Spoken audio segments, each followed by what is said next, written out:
Hello and welcome back to the Financial Bunny TV. Remember, I am busy with a series called Ackerman's Rise Up Remarkable Women. It's an entrepreneurial journey that really assists you in making sure that you can start your business, you can scale your business, and you can grow your business into something that you can be proud of. Today's episode, we're going to be focusing on the role of networking, mentorship, and of course, building relationships. Because we know that no man is an island. You need a support system, especially if you're going into business. I always talk a little bit about, you need to have like a business buddy.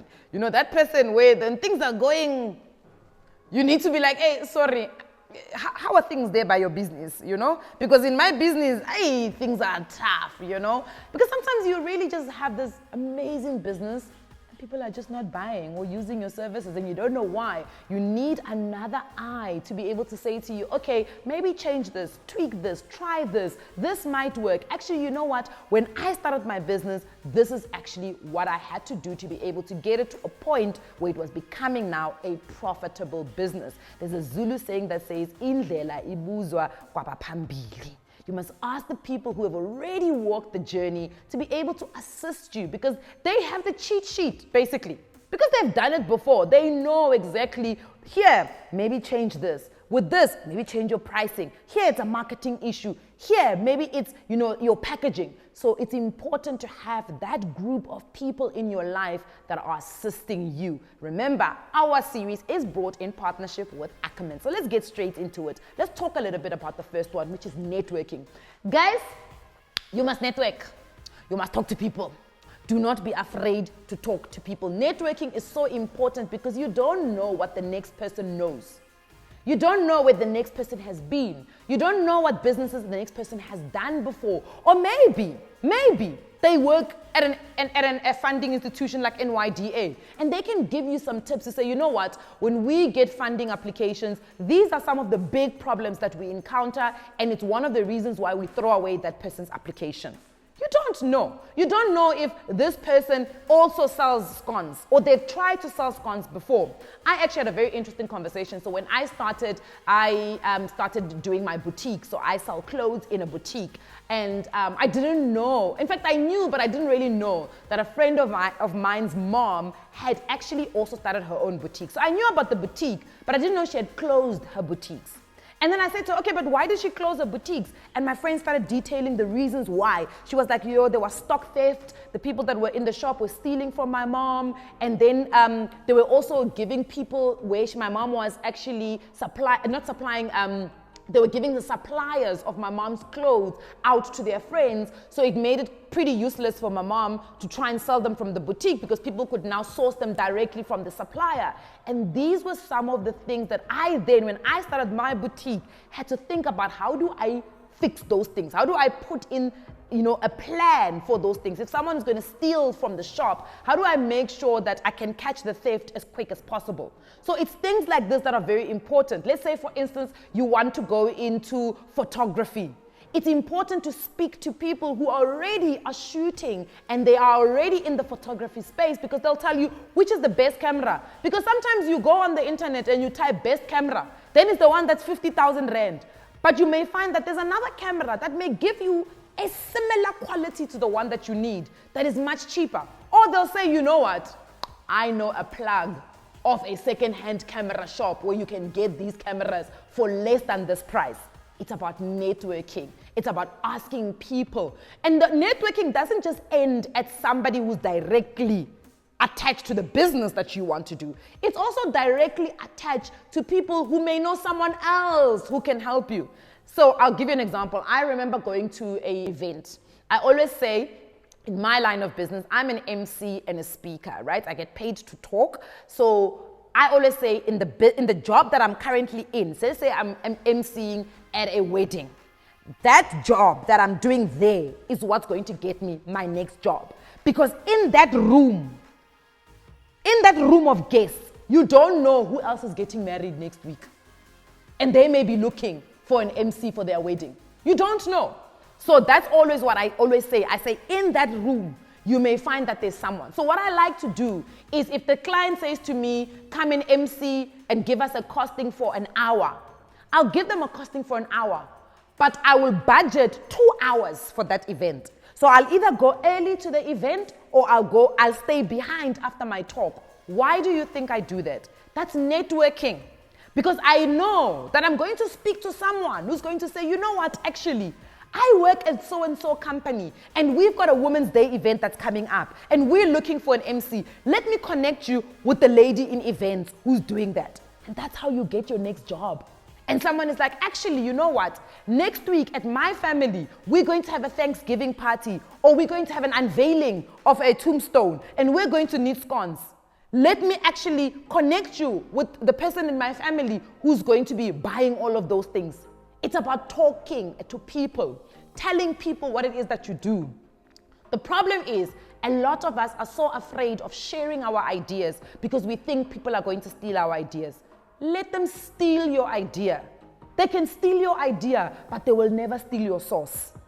How you do things is going to be very different to how the next person is going to do it. So let them steal the idea. But it's important to speak about your ideas because people can actually tell you, you know what, it sounds like a good idea, but I don't think it's the right time to do it. Or you know what, and remember, you have to have the discernment to know what this person is giving me good criticism or this person is just a hater. Because there are haters.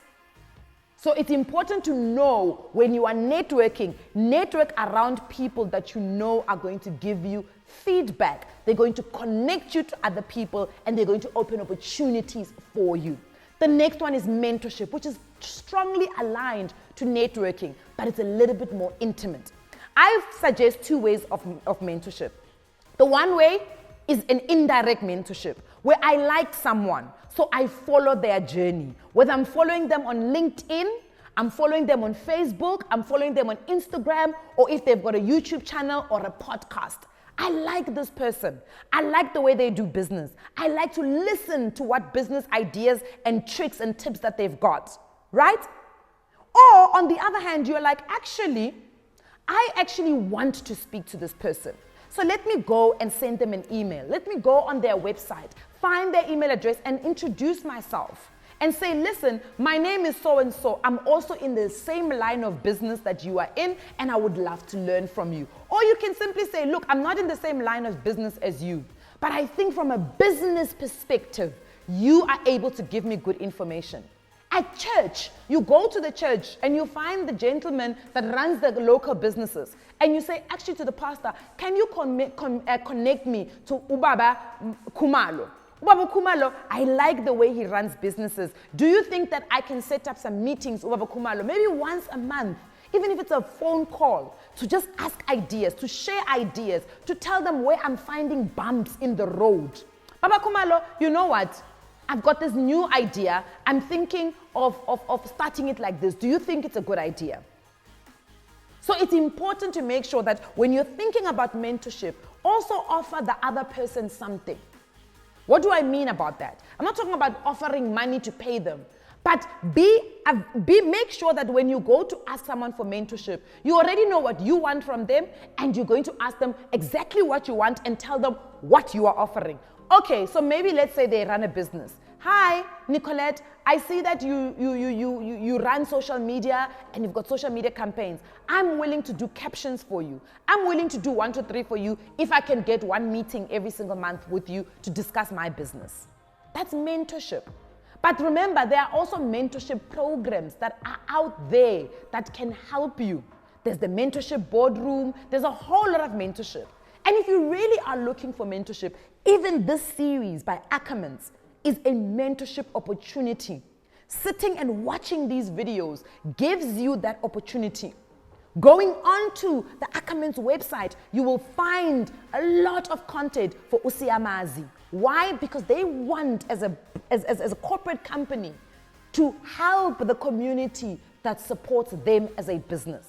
So they are offering you information, tools, resources that can assist you. So mentorship is not always a person. Mentorship is there is something I need for my business, whether it is expertise, it is ideas, it is advice, it is resources, and I'm going out there to find who is giving those types of things out so that it can be helpful for my business.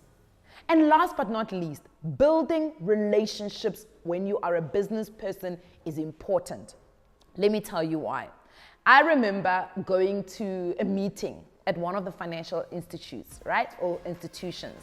And when I got there, they were running around. I mean, the lady who was doing events was supposed to be in our meeting, but she couldn't be in our meeting because they actually had a CEO talk the next day. And the lady who was doing catering for them dropped them. She could not cater the event. She had quoted, they had given her the job, but she realized now that the job is actually for 400 people and she didn't have capacity. And she dropped them at the last minute. So I said to the lady, no, let me make a few phone calls. I know me people in catering.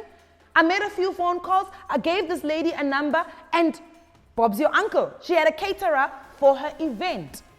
It is important because at that point, I'm not in catering. That business opportunity was not going to give me anything. There was no real return for me. But I knew that building relationships, especially in the support services of some of the work that I do, is one day going to pay it forward or pay it back. Why do I say that? Imagine this lady now. When she gets this catering job, she's able to do this catering job and she remembers, Nicolette helped me, right? Nicolette got this job, didn't ask for even 10%. Next time, she may be sitting in a meeting herself and they're talking about catering and then they're like, you know what? The last thing we need for this event is actually an MC. She can say, actually, I know of an MC that may be able to assist you. Nicolette, are you able to assist here? Yes, of course I'm able to assist. That's building relationships because you never know when the relationship is going to give you opportunities itself. I'll give you another example, right? Same catering lady. She could have decided at that point that actually 400 is too much. Maybe I need to bring in other people to JV this catering job. Other smaller caterers who maybe if she's going to do the main food, they can do beverages. Or they can do the decor, or they can do maybe the finger foods. So it's really about building relationships. And the reason why this is important is because people will refer someone they trust. And the only way someone can trust you is if you build a relationship with them. So building relationships in your business is absolutely important. It's important because you never know where the next opportunity is going to come from, where the next piece of advice that can help your business is going to come from. So make sure that you are networking and you are speaking to the types of people that you want to keep around you. Remember, your network is your net worth. Mentorship is important. Why? Because it is better to ask the people that have walked the journey you want to walk, because they know exactly what it is that you may be struggling with or where your next success may come from. And last but not least, build the relationships. Build relationships with other business people. Build relationships with the business communities, because you never know where the next job is going to come from. I'm going to leave it here today. I hope that you guys have taken something out of this conversation. And remember, if you have questions or comments, please leave them in the comments box and I'm going to try my best to really answer them. So, ladies and gentlemen, we are building a remarkable business woman. I will see you guys on the next one.